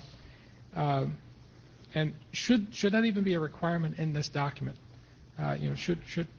Should the conference server actually know or care or be concerned about when participants come and go? It's going to know in the sense that it's going to be allocating ports to receive media flows. Somehow it has to know this, but it doesn't necessarily have to have a picture, an idea of the conference roster, for example. That could be maintained elsewhere. So I'm wondering if we can just remove the editor's note. That's where I'm going. Yeah, I think that removing it would be wise. I mean, it's no doubt it's a desirable property, but my experience with requirements documents, I get festooned with all these requirements, and then you like run up against the inconvenience of like one of them gets hard to do for some reason. And this is like clearly it would be nice, but like you could live without it. So I mean, I don't care if it's like a should or like a may or something like that, but like let's not pretend this is like an absolute requirement. You can have a solution without it. So. I mean, I guess coming from my personally as an individual here is I mean, we're actually talking about the case. Is it possible to, if somebody who was in participant has left, can you actually ensure that after that he will not be able to access the media afterwards, an endpoint? That's the actual, I think, the core of this problem. Yeah. Yes. Colin, because I think that there are two separable issues here. There's the one Magnus is raising, which is does a participant have access to the media after they've left? And there's the one which is as written here, which is does the conferencing server know whether people have left? And the answer to the second one is it may have to, because it may have to manage SSRC collisions and things like that. But that's separate to do the participants have access to the media. So I think there are two separate requirements here. And one, I would agree that the server needs to know. In the other case, that for the media access, that's a different issue.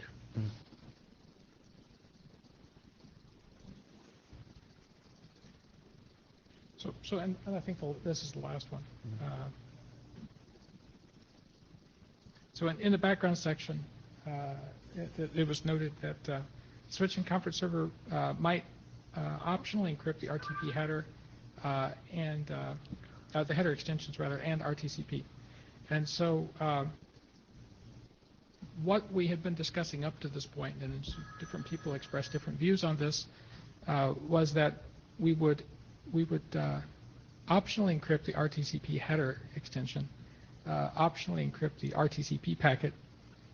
But some people said, well, there may be some data that we want to actually transport end-to-end in the RTCP header or part of the RTCP header, and there may be some data we want to transport end-to-end in RTCP, in the RTP header. Did I say RTCP? Sorry, in the RTP header, and there may be some data we want to transport end-to-end in the RTCP packet that we don't want people to be able to see. We don't want the untrusted elements to see. So then the question is, do we want to extend the requirements so that we actually require, the definition or specification of a mechanism where we can encrypt part of the RTCP header extension and part of the RTCP packet, or both? Bernardo Bowman, Microsoft. I think to answer this question, you kind of have to have an overall sense of how things work. I would say that certainly there are a lot of things that if RTCP messages which have been encrypted end-to-end would pretty much break this thing. And that includes sender reports, receiver reports, XR block, feedback messages, whole tons of stuff that would be busted. Because the RTCP is the control channel, right? It's one of the control channels for these conferencing servers. So with respect to the header extensions, probably some of them could be end-to-end, but there'd be some of them that would need to be consumed by the SFU or be developed particularly for that purpose. So I don't know if I can give a generic answer to that one. But I certainly wouldn't require the ability to do this. I think that would be a bad idea. Hi, Colin Perkins. I think some RTCP information, such as source description information, could be viewed as sensitive and something which shouldn't be made available to the middle box. There are also proposals to carry some of that information in RTP header extensions. So to the extent that you care about the privacy of source description information, that may put requirements on this. Things like names and phone numbers and locations which can be carried in that information. And that's the challenge. Some of the information, if I didn't make that clear, we did want to allow encryption hop by hop, but it's just a matter of, is there anything that's sensitive that we need to keep?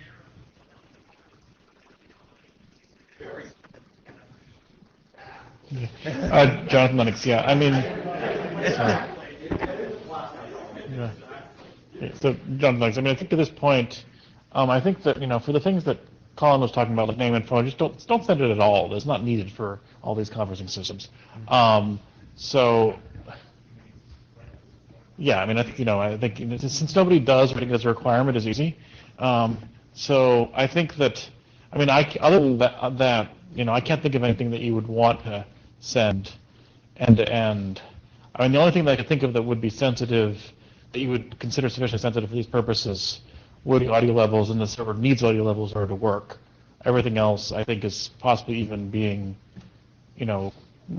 consumed or created by the middle box. So we need to make sure that it can do that. Things like much of the header extensions that need to be able to be not only only hop by hop encrypted, but actually generated, regenerated by the middle box.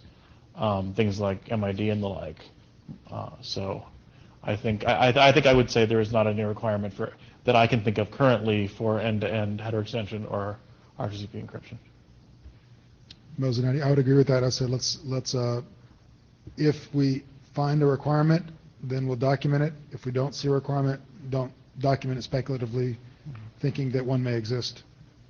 So the requirement, so where this came from, I didn't just make it up, was the concern that maybe we want to have geographic information, for example, conveyed in either RTP or probably RTP, but potentially RTCP.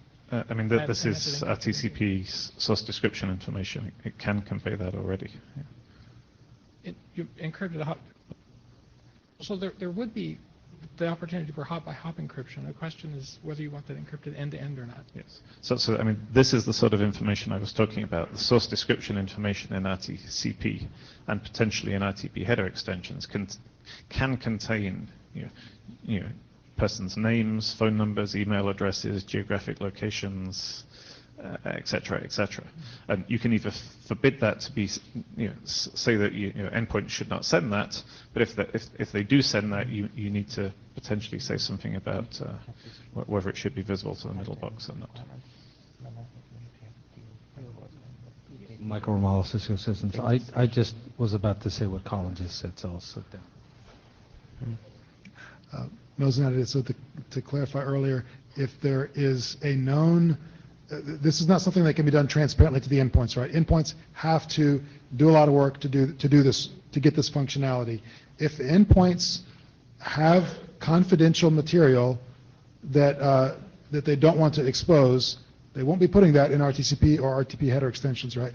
The key question is, will anyone be interested in building an endpoint that does need to convey some of those things which it is conveying today in RTCP app or RTCP SDES that it wants to keep as confidential end-to-end? If nobody has a requirement that they're doing something like that today, that they want to work in this new environment, then I think we don't need to bother with the requirement. But wait until someone says that they need that when they're building the solution to form the requirement.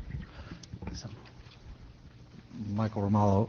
There's probably going to be a security considerations portions in this document, and eventually, and it will have to be discussed. And when it gets discussed, it's amazing how much detail security people will look at it in terms of information leakage. So we're not done with this topic by any stretch of the imagination, and we have to really consider it. But I suggest that move this topic to the mailing list, raise it, and eventually this is going to have to be addressed in the document. So thanks. So, yeah, okay, go ahead, last speaker. Yes, I think I was going to say something very similar. There's not necessarily a requirement for end-to-end encryption of this, but there is a requirement to consider the privacy of the information in RTCP and consider whether you need to either encrypt it end-to-end or disallow it, or disallow particular types of that information. Okay. So, to my understanding, you're at the end of this part. we have 10 minutes more of the session. I'm inclined to give most of those 10 minutes to AQT. Or do you agree? You're fine with that? Because we can't take the framework. That's too much material, I think, for the 10 minutes. Yeah.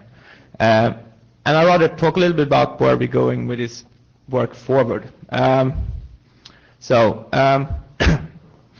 to to my understanding, this work actually requires a bit of framework and actually establish the security. You need to talk about the functions that exist around the SRTP pieces, etc., the RTP pieces, which is the reason why it was brought here to Avtcore. But to have this discussion in larger scope about applications, frameworks, etc., we actually need maybe a bit more focus on this particular topic. It's clear there's a lot to discuss here, and I've discussed this a bit with various people and the ADs, etc., and we'll look at spinning up a separate working group for this. So drafting a charter, going through dispatch, check it up, and then see to actually get this at home where it can actually be target focused and allow people to easily work with it. Just to ensure that we can actually focus on this particular topic with sufficient resources and make it easier for security and people may not care about all the RTP details we otherwise deal with to participate. So, do we have an area director in the room? We do. Yes. Yeah. You want to go first? Go ahead. So I'm certainly fully enthusiastic about having a new working group. Given that we've now discussed this like 3 or 4 times, I'm less enthusiastic about going through dispatch at the next IETF. So my question to the area director would be, is it possible to sort of move this forward a little faster given it's already fairly advanced? Okay, so Richard and I talked about that some, and I guess when you say move it faster than what? It means that to not need to go to a dispatch meeting in July, but to finish the process until that time on the mailing list and to go to the ISG. Let me have a proposal on this. I mean, the whole point of dispatch was speed things up or whatever, so why don't we dispatch this right now, right? I mean, look, why don't you guys just propose a charter on the mailing list and approve it on the mailing list sometime in the next couple months? If that's a viable option to people, I'm in favor. If something else, I'm not. Okay, so... I appreciate, Colin, that you cut the queue in front of me. I was already standing at the queue. So I don't do that to women. But you both cut on me. Mary, I thought I was just cutting off the AD, not you. I would have never cut you off. I apologize. And my whole point is, this is what I said to you guys 2 meetings ago, right? Okay. Richard and I had pretty much the same conversation. Take it to the mailing list of dispatch, bring in a charter to the mailing list of dispatch. If it needs more discussion, we can do kind of a virtual buff of a phone or however. The other thing that came up in discussion is that Stephen suggested someone might want to go plug this in SOG. Because what we're really wanting is to do, if you remember the DART working group kind of sat with 1 foot in each area. What we're really looking at here is kind of a cross area between RAI and security.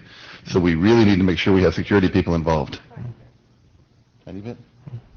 We need security people. Yeah. Am I cutting the queue now? Good. I'm happy to go plug it in SOG. I regret you probably do need security people involved, and I apologize in advance.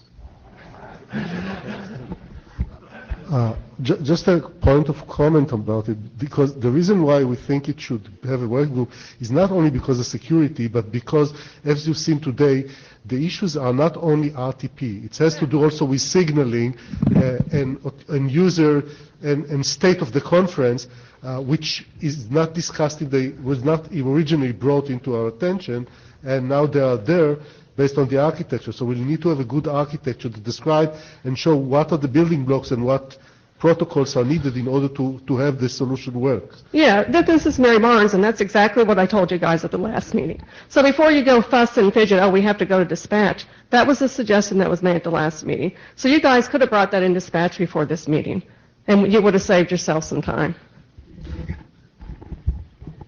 So, John, let's move on. At least bring up the main issues here on NKT, so before we quit.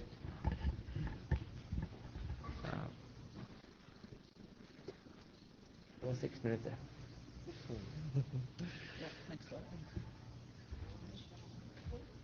So, 2 EKT issues. The first is it has been suggested to extend the scope of EKT to include the secure conferencing end-to-end. This is suggested in private media framework. don't have any time or want to go into details, but I'm supporter of extending EKT to cover this. Is there anybody that's against broadening the scope of EKT to cover the conferencing use case? I think the point here is really that it would likely put the work EKT on hold for quite a long time before that work actually is well long enough you can actually define what's really going to be in EKT. So. Yeah, Jonathan, I mean, EKT is coming up on its 10th anniversary since the initial draft was proposed. I'm not positive delaying it further is the best idea, unless we really think that we have now won't work at all. Dan Wayne, I believe there's folks that are using EKT that don't normally attend IETF, so please do confirm this very clearly on the list with, a clear subject line that won't get buried in all the other stuff, to see if folks want this published as is, and then we can work on EKT2, just like we need to work on SRTP2 for the same reason. It might be cleaner to wrap this up and start the second version separately. Colin Chase. I was going to, as Dan was saying, I think this question is there anyone who's waiting to implement this right now? I mean, if there are people waiting to implement that version, not the newer version, then maybe we should get it out. But if not, we're just making work for ourselves. Yeah, I don't think EKT is, as the next slide would show, I don't think EKT is ready anytime soon for publication. So I think anybody who wants to implement the subversion can use these drafts. I think, Eric Squirrel, I'm basically indifferent on this matter. I think our primary interest in EKT is for secure conferencing. That said, if there are people who are using EKT and think the existing version needs to be standardized, I have no opposition to standardizing it and then doing EKT too. So I think it's really, I like Dan's proposal. Let's see if there's anybody who needs it now, and if we do, then we know what our course of action is, and otherwise we don't. Okay. We'll do a clear call on the list to see if anybody picks up on it. How much time? 3 minutes. 3 minutes. Yeah. Okay, while editing the EKT draft, I realized that EKT has major problems with RTCP. And the reason is the reliance on ESN, which is basically related to the RTP sequence number. So a receiver will, ESN tells the receiver when to change to the next key. But the receiver will not have any clue when to change the key for SRTCP. If you have ordered delivery without any losses, or might just look at the RTP stream and change the key at the same time for RTCP. But otherwise, if you have any losses or not ordered delivery, it will be a guess, and R will have to try both keys or 3 and more. And in this case where the user of AKT is not sending any RTP, it doesn't work at all, and the receiver, in any case, and the receiver will always have to guess when this is used. Then ESN is also causing replay problems for EKT. You can replay, and the problem is that ISN value 0 is used for a specific use case where you signal that I began using this key somewhere in the past.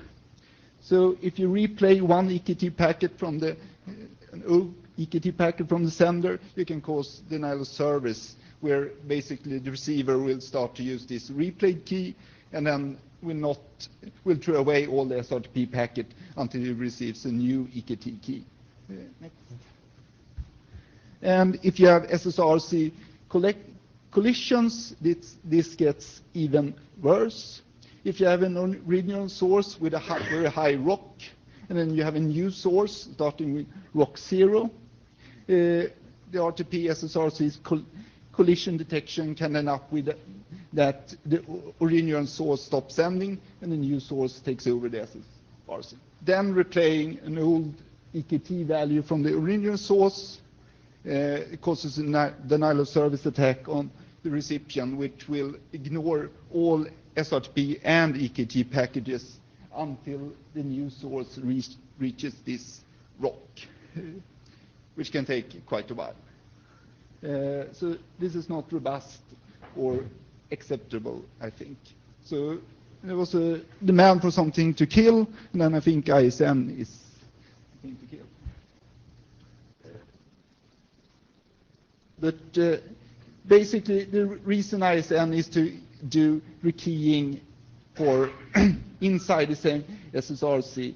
If we would be fine with a single SRTP master key per SSRC and EKT SPI, then we can just remove ISN and be done. If we need several keys per our SSRC and EKT SPI, then we need something else. I think that mechanism would be MKI. And if the answer to this is maybe, then we could make MKI optional. But I don't think we have time for much discussion.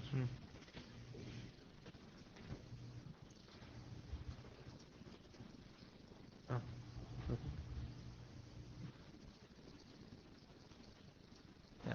Well, I guess we have to take the discussion to the mailing list because we're out of time. But you will comment, you can do that. No, I was going to thanks for raising this. I need to assimilate it. And I'll catch you later. Yeah. So I think as Magnus says, we don't have enough time to really discuss it right now. Yeah, let's bring it to the list and discuss it there and see what direction we'll take, and that's to both of the issues. Thank you, everyone. Yeah. So if you haven't signed blue sheets, they are up here. Come forward and sign them, please.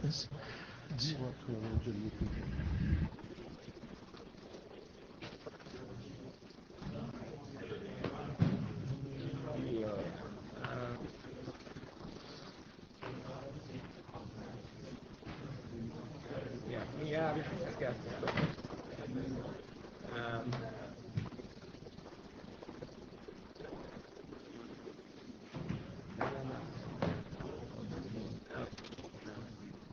Yeah, I mean, we can send it out. Send out to do the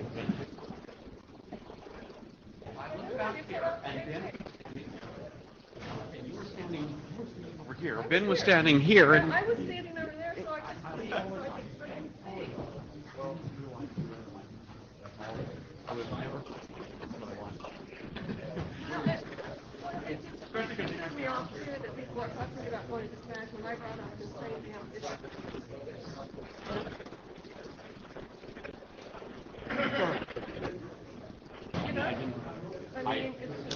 Was that?